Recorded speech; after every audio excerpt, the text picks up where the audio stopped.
Ho ho ho! Bonjour et bienvenue dans ce troisième Japan News qui sera entièrement consacré à Noël. Ça y est, les vacances d'hiver sont enfin là. C'est le moment de l'année où on peut flâner tranquillement chez soi. Mais le problème c'est qu'il fait froid dehors, et on ne sait pas toujours quoi faire. C'est pourquoi exceptionnellement je vous donnerai 4 animés à regarder spécialement pendant les fêtes de Noël. On enchaînera ensuite comme d'habitude avec les sorties animées de 2017. Beaucoup de suites annoncées, mais aussi quelques petites nouveautés très prometteuses. On continuera ensuite avec les sorties manga. Et là, du très lourd pour cette année 2017. On partira ensuite du côté du Japon pour faire le tour des actualités les plus intéressantes du moment. Puis nous parlerons de l'artiste Gen Oshiro, qui est actuellement premier du top 50 japonais. Pour finir, nous irons découvrir les plus belles villes de Noël à travers plusieurs villes du Japon. Et enfin, en fin d'émission, une petite surprise vous attendra, histoire de clôturer cette année 2016 en beauté. Bref, installez-vous bien, on commence par 4 animés à découvrir pendant les fêtes de Noël.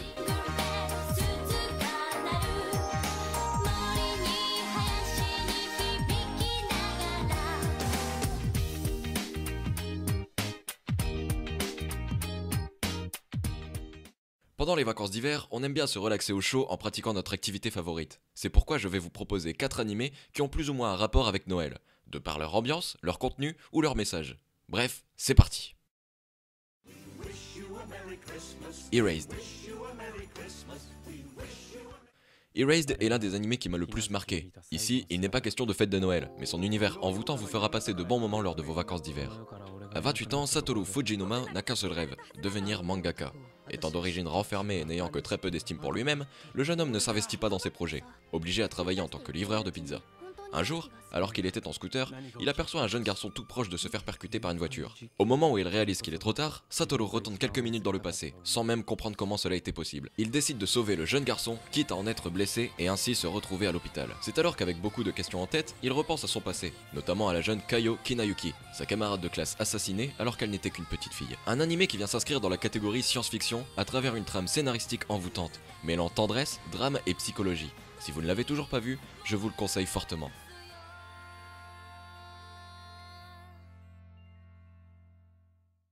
On continue avec Orange, ou Orange en japonais. Orange est un animé sorti très récemment, encore une fois, un animé qui vous envoûtera grâce à son histoire bouleversante et tellement bien exploitée. Nao, jeune lycéenne de 16 ans, avait pour habitude de passer des jours heureux accompagnée de ses amis du lycée Matsumoto. Jusqu'au jour où celle-ci reçoit une lettre écrite par Nao elle-même 10 ans dans le futur.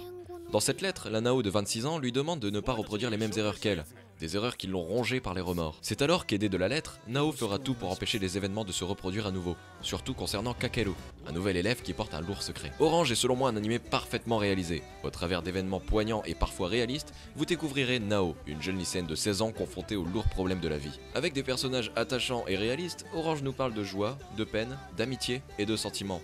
Un animé qui plaira à beaucoup de personnes. Alors ne faites pas comme moi, ne jugez pas l'animé à son synopsis. Orange saura vraiment vous surprendre.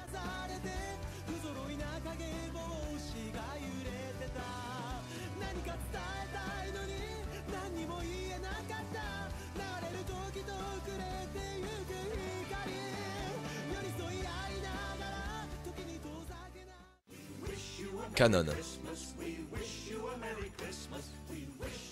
Dans un paysage hivernal rempli de neige et de sentiments profonds, Kanon est un animé qui fait partie des scénarios les plus marquants. Réalisé par le studio Kei, notamment connu pour Clannad, l'animé saura ravir certains fans de psychologie. Après une longue absence de 7 ans, Yuichi Aizawa décide de revenir dans la ville de son enfance. Celui-ci est accueilli par sa cousine Nayuki Minase. N'ayant plus aucun souvenir de son enfance, ni de ses anciens amis, celui-ci arrive en ville comme si c'était la première fois. Mais, avec le temps, les souvenirs lui reviendront pour finalement lui permettre de comprendre ce qui s'est produit lors de sa dernière visite. A noter qu'il existe deux versions de Kanon, une de 2002 qui est assez moyenne visuellement parlant, et une autre de 2006 qui est un remake complet de la série, avec de très beaux dessins. Pour conclure, Kanon est un animé intrigant, un animé qui vous laissera sur votre faim à chaque fin d'épisode, un animé qui vous remplira d'émotions.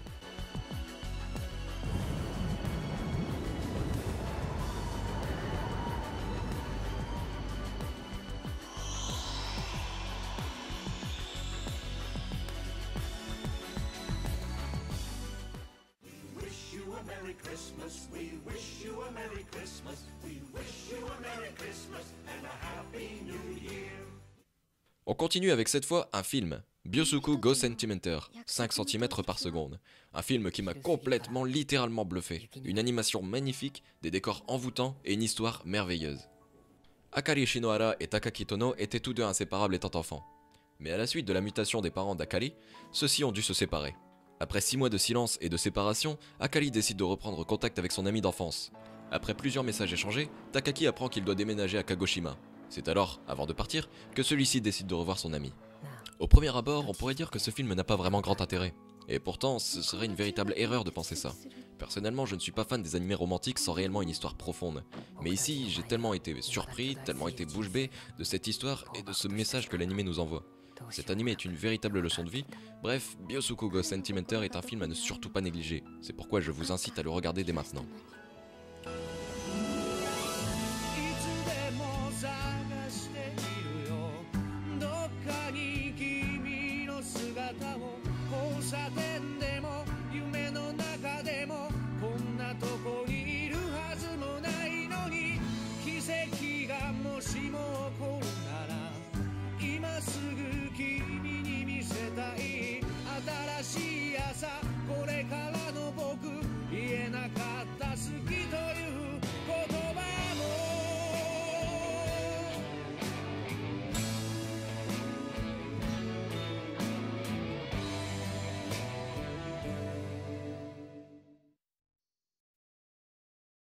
« 2017 arrive très bientôt, c'est donc l'occasion de découvrir de nouveaux animés ou de suivre la suite des aventures de vos héros favoris. Et ça tombe bien, la rubrique animé, c'est tout de suite.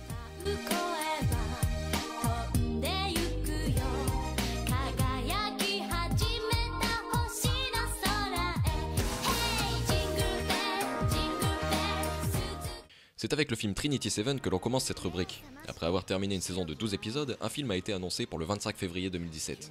En revanche, à l'heure actuelle, il est impossible de dire s'il s'agira d'une suite de l'anime Deroshi Nishikori ou alors d'une histoire originale.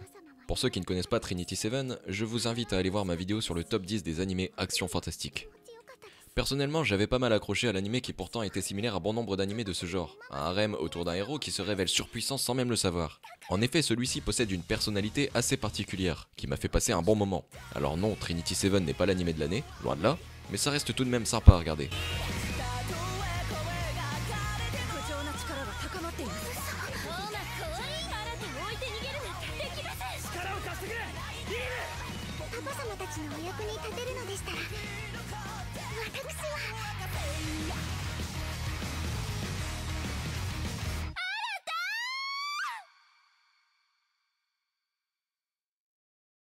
On continue avec une annonce qui ne s'est pas fait attendre. Après le succès du dernier arc de Dragon Ball Super, c'est le nouveau chapitre de celui-ci qui est annoncé pour le 5 février 2017. Le Shikara no Taikai, tournoi de puissance en français, est un événement dans lequel les plus forts combattants de tous les univers sont appelés à s'affronter. Et c'est pour ce tournoi que Goku a reçu une invitation. Ce tournoi récompense les gagnants, mais réserve aussi quelque chose aux perdants. C'est alors que l'équipe la plus forte de l'univers 7 prend part au tournoi. Cette équipe sera composée de Goku, Vegeta, Gohan, Krillin, C17, C18, Piccolo, Tenshinhan, Kame Sennin et Majin Buu. Dans une guerre par équipe, mettant en scène les plus puissants guerriers de chaque univers, l'équipe de Goku fera tout pour gagner et ainsi éviter la sentence du perdant, la destruction de l'univers. Dragon Ball Super est l'un des animés les plus appréciés du moment. Malgré avoir essuyé pas mal de critiques à ses débuts, l'animé a su se démarquer au fur et à mesure du temps pour pouvoir laisser une bonne impression à tous ses fans. Maintenant reste à voir si au fil du temps, l'animé perdurera à tenir ses fans en haleine. L'arc Space Survival sortira début février 2017.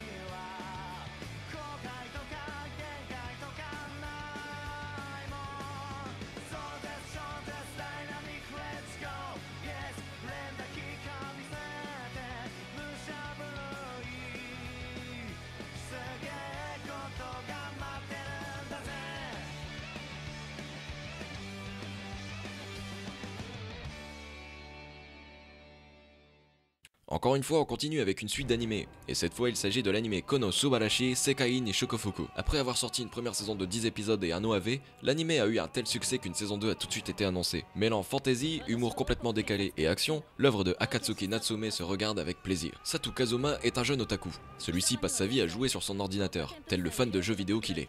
Un jour, en se rendant au magasin pour acheter le nouveau jeu qu'il convoite tant, il meurt dans un accident de la route. C'est alors qu'il se retrouve face à une déesse qui lui propose de le transporter dans un monde fantastique avec la possibilité d'emmener une seule chose avec lui, n'importe laquelle. C'est alors que Kazuma choisit d'emmener la déesse avec lui, bien malgré elle, et se voit confier la mission de vaincre le démon roi de ce nouveau monde. Mais Kazuma n'est pas vraiment emballé par cette mission, et décide alors de passer son temps à flâner, draguer, et à faire de petits boulots pour pouvoir acheter de quoi manger. C'est après avoir créé une équipe composée de la déesse, d'une magicienne, d'une guerrière et de lui-même que les problèmes vont commencer. Un animé complètement déjanté, mettant en scène une équipe de bras cassés ayant chacun des problèmes bien particuliers. Et c'est cette équipe qui sera en charge de tuer le démon roi. Si vous êtes fan d'humour et de anti-héros, alors l'animé saura faire travailler vos zygomatiques. La suite est prévue pour janvier 2017.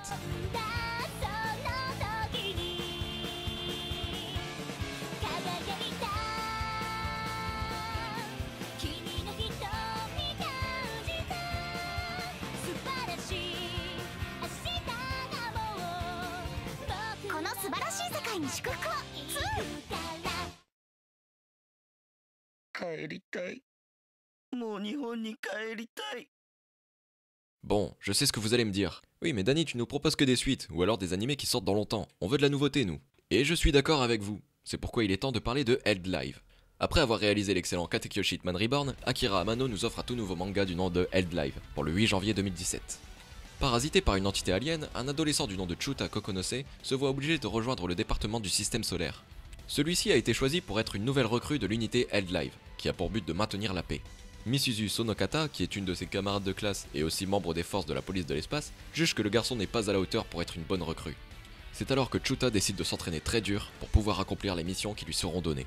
Ayant été envoûté par Katekyoshi Hitman Reborn, au point de m'acheter la bague de Gokudera et de me l'attacher autour du cou, je ne doute absolument pas que Held Live sera un de mes coups de cœur de cette année 2017. Mêlant action et science-fiction, tout ça couplé à un peu d'astrologie, combinant ainsi l'espace et le système solaire, l'anime saura offrir un large choix scénaristique plutôt original. Attendons maintenant la date de sortie pour pouvoir donner notre avis. Held Live sortira le 8 janvier 2017. Pour conclure, l'année 2017 risque d'être très prometteuse en matière de sortie d'anime. N'hésitez pas à me dire dans les commentaires quel est l'anime que vous attendez le plus. Vous avez été très sage tout au long de l'année et vous méritez un beau cadeau. Peut-être que vous trouverez votre bonheur dans la rubrique manga, alors allez chercher votre plus beau papier et votre plus beau crayon, histoire de faire votre plus belle lettre au Père Noël, car la rubrique manga, c'est maintenant.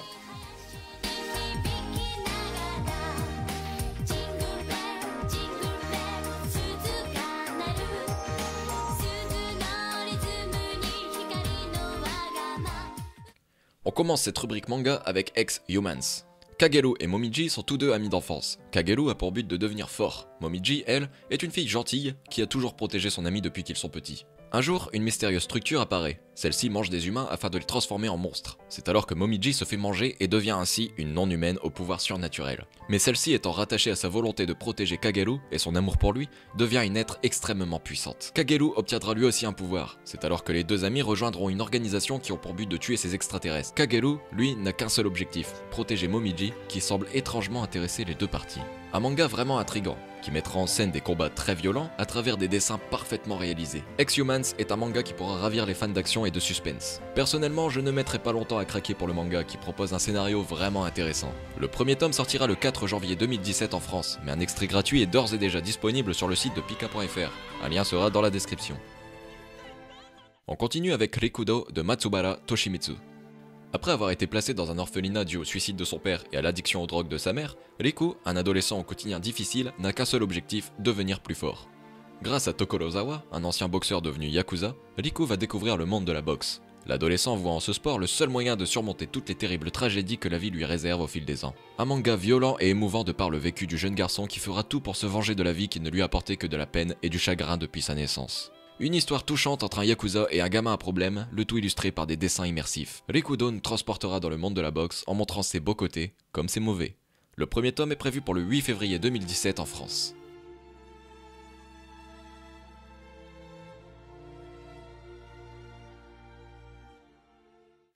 On continue avec un manga que j'attends particulièrement, Lockdown. L'histoire nous entraîne au lycée Kaishin, où le quotidien des élèves de la classe de première A va tourner au cauchemar. En effet, un jour, des terroristes possédant un échantillon d'une arme biologique font irruption dans la classe, prenant ainsi les élèves en otage. Leur leader, une jeune femme appelée Ozuki, arrive gravement blessée à l'infirmerie. C'est alors que son bras droit, un homme masqué, prend les rênes de l'opération, précisant que s'opposer à ses ordres serait signe de mort. Les terroristes étant joueurs, décident de manipuler les victimes afin de les monter les unes contre les autres et ainsi les asservir. Mais tout dérape lorsque Ozuki décide de faire usage de l'arme biologique. Un manga nous plongeant dans une psychose permanente, mettant en action des lycéens livrés à eux-mêmes dans le but de survivre à cette attaque terroriste. Une ambiance pesante à nous provoquer des frissons, et une histoire intrigante qui nous laisse en haleine quant au sort de ces lycéens. Le tout illustré par Nick Ken à travers un coup de crayon mature et réaliste. Lockdown verra son premier tome paraître le 9 février 2017, et on a hâte. Et pour finir avec cette rubrique manga, je vous propose de découvrir le top 10 des mangas les plus vendus en 2016 au Japon. A la 10ème place, on retrouve le manga Food Wars de Tsukuda Yuto et Saeki Shun pour un total de 3 477 128 copies vendues. A la 9ème place, One Punch Man de One et Murata Yosuke avec 3 979 760 copies vendues. 8ème place, Tokyo Ghoul Re de Ishida Sui avec 4 278 599 copies vendues. 7ème place, My Hero Academia de Horikoshi Kohei pour un total de 5 114 916 copies vendues. 6ème avec 5 115 573 copies vendues, Seven Deadly Sins de Suzuki Nakaba. A la 5ème position, IQ de Furodate Haruichi avec 6 474 394 copies vendues. 4ème place pour Shingeki no Kyojin de Isayama Hajime qui totalise 6 544 081 copies vendues. On entre dans le top 3 avec Kick Jam de Yasuhisa Hara avec un total de 6 595 968 copies vendues. A la 2ème position, Assassination Classroom de Matsui Yusei pour 6 887 192 copies vendues. Et enfin, à la première place, le manga le plus vendu de l'année, One Piece de Eiichiro Oda avec un total de, tenez-vous bien, 12 314 326 copies vendues. A noter que One Piece est numéro 1 des ventes depuis maintenant 8 ans au Japon. Et vous, quel est le manga qui vous a le plus plu durant cette année 2016 ? Comme d'habitude, les Japonais sont les premiers quand il s'agit d'inventer des objets loufoques. Mais cette semaine, dans Japan News, quelques petites choses très intéressantes sont en rendez-vous.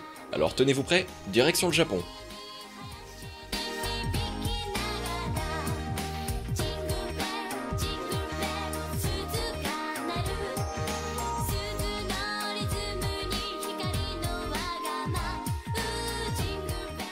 Parce que bien manger c'est le début du bonheur, les Japonais ont eu l'idée d'inventer une montre encore plus utile que l'Apple Watch, la Bento Watch. Vous en avez marre de toujours faire la queue pour aller commander à manger?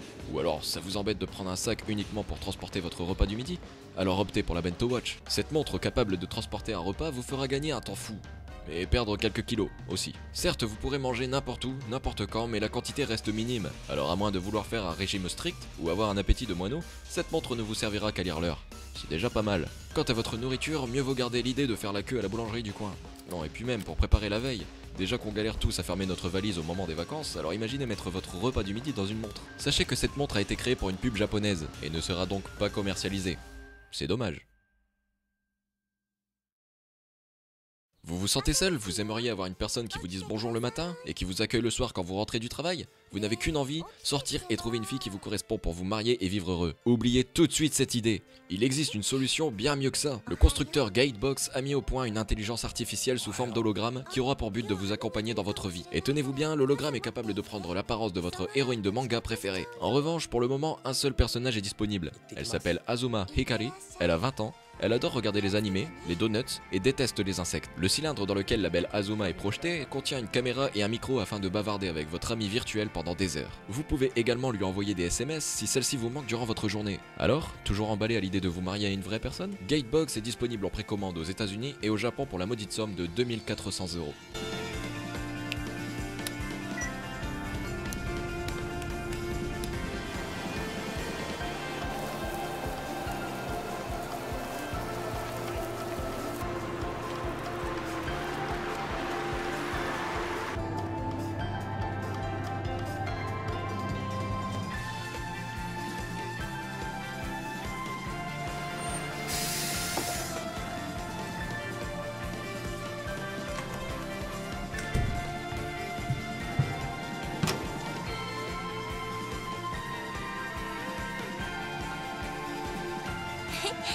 おかえりなさい。なんかさ、家で誰かが待ってるっていいもんだな。さっき思ったんだ、帰ってくるとき。おやすみ。おやすみなさい。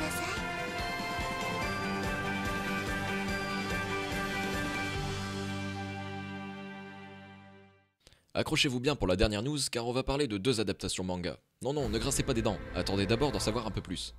En effet, tout d'abord c'est Gintama qui verra son adaptation au cinéma. Le célèbre manga de Hideaki Sorachi verra son personnage principal joué par Oguri Shun. Grand fan de Gintama, l'acteur possède un lien unique avec cette œuvre, dont la particularité de posséder un personnage le parodiant dans la série, nommé Shunosuke Oguri, et qui apparaît dans le volume 27. Le film sera réalisé par Yuichi Fukuda. Ne soyons pas mauvaise langue, attendons de voir le résultat.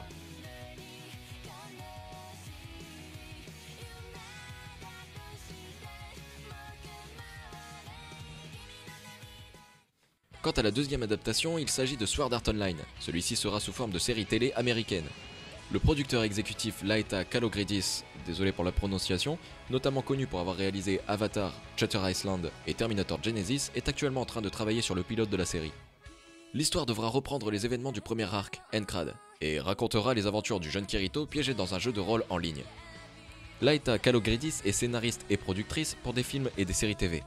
Elle a notamment écrit pour les premiers X-Men, Tomb Raider, Scream 3... ok, vous pouvez grincer des dents maintenant.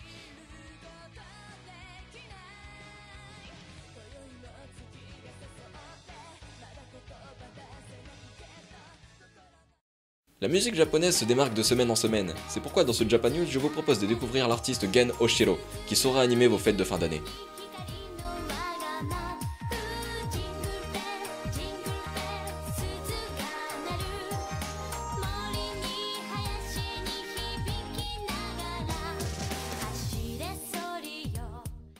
Cette semaine, à la première place du top 50 japonais, on retrouve l'artiste Gen Oshino.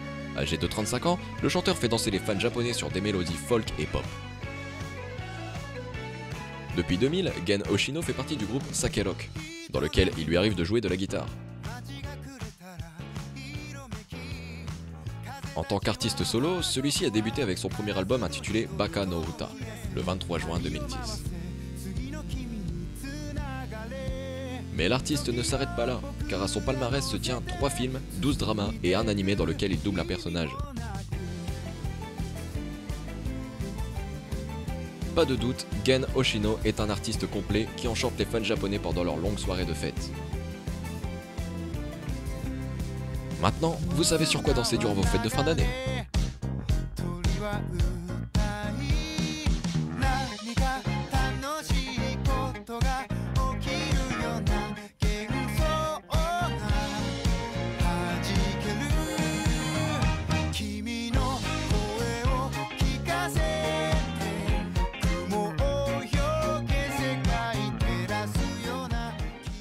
Dans ce Japan News, je ne vous proposerai pas de découvrir un seul lieu du Japon, mais plusieurs villes. Des villes complètement illuminées à l'approche des fêtes de Noël. Bref, c'est parti pour vous en mettre plein les yeux.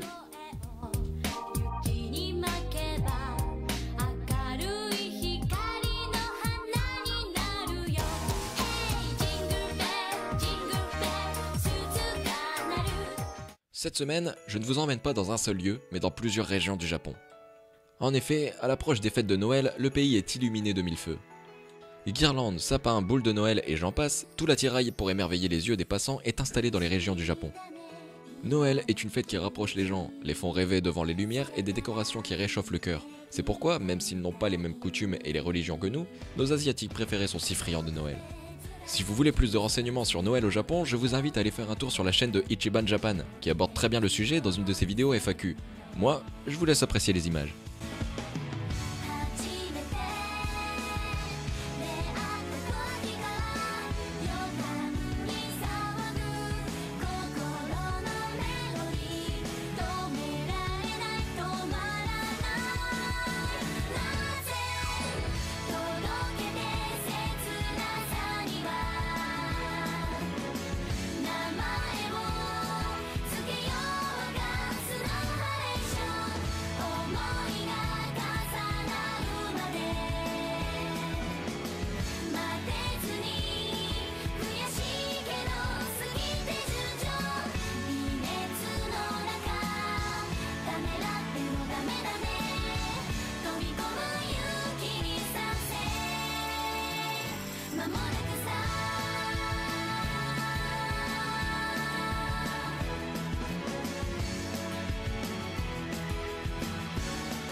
Et pour conclure ce Japan News, je voulais remercier la plupart des personnes qui en général mettent des pouces bleus sur mes vidéos, qui aiment mes vidéos et qui me mettent des commentaires assez positifs. Merci beaucoup déjà. Bon alors certains diront sûrement que oh, le mec a trop la grosse tête, il a que 44 abonnés, il fait déjà des vidéos de remerciements. Ouais non mais pour moi 44 abonnés c'est déjà énorme. Personnellement, enfin c'est simple, vous prenez une classe de lycée par exemple, qui est en général composée de 30 élèves, on est d'accord. Vous en rajoutez 14. Vous faites un exposé devant ces gens. Un exposé devant 44 personnes. Y a de quoi flipper un peu. Et pourtant, enfin moi personnellement j'ai jamais aimé les exposés, hein, vraiment. Et quand ces 44 personnes après votre exposé viennent vous voir en vous disant continue ce que tu fais, c'est génial, quand est-ce que tu ressors une vidéo, enfin moi je suis désolé mais c'est déjà énorme. Et moi je voulais remercier ces personnes là qui me motivent, hein, qui me motivent faut le dire. Et donc voilà, merci. Maintenant il ne me reste plus qu'à vous laisser avec la petite surprise de fin d'émission et à vous souhaiter de très joyeuses fêtes de Noël. De très joyeux réveillons, de fêtes de fin d'année. Je suis en train de galérer, parce que j'ai pas l'habitude de parler sans notes. Hop. Sur ce, je vous laisse, je vous fais des bisous, et je vous dis à l'année prochaine, dans une prochaine vidéo. Ciao. Joyeux Noël.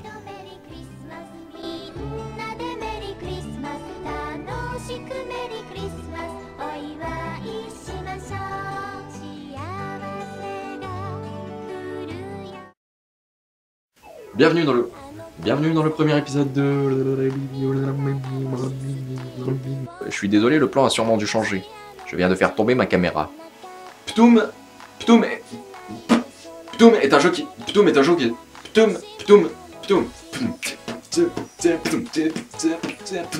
Alors, j'en étais où? Shinzu.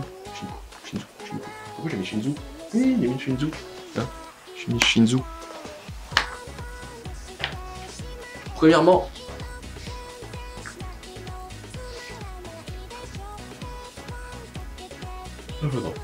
non, c'est bon. Par exemple,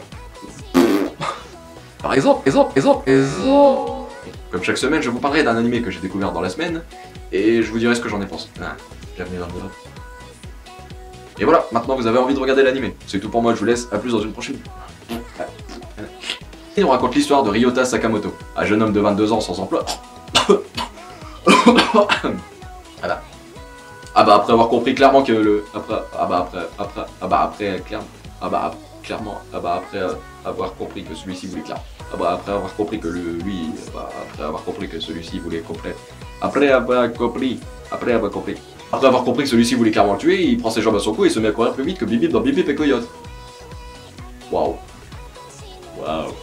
Yeah. Waouh. Bref, passons à l'analyse. Bah ouais, parce que tu prends des gens au pif, tu les mets sur une île pour s'entretuer. Ah bah je peux te dire que t'auras pas que des John Rambo, hein. Ah non. Et zut. Un matin, un jeune garçon nommé Kota... Le lendemain matin, un jeune garçon nommé Kota... Oh, ça m'énerve.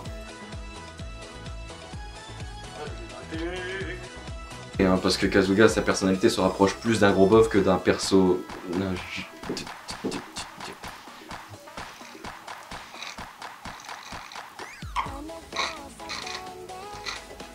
On enchaînera ensuite avec les... Je vais y arriver. Cette semaine dans Japan News, quelques petites choses très intéressantes. Donc, très intéressantes. Quelques petites choses très intéressantes sont au rendez-vous. Très intéressantes sont au rendez-vous et je suis le Père Noël de Marseille. Alors, tenez-vous prêts, direction le Japon. Sur ce, je vous laisse, je vous fais des bisous et je vous dis à plus dans une prochaine vidéo. Ciao. Voilà.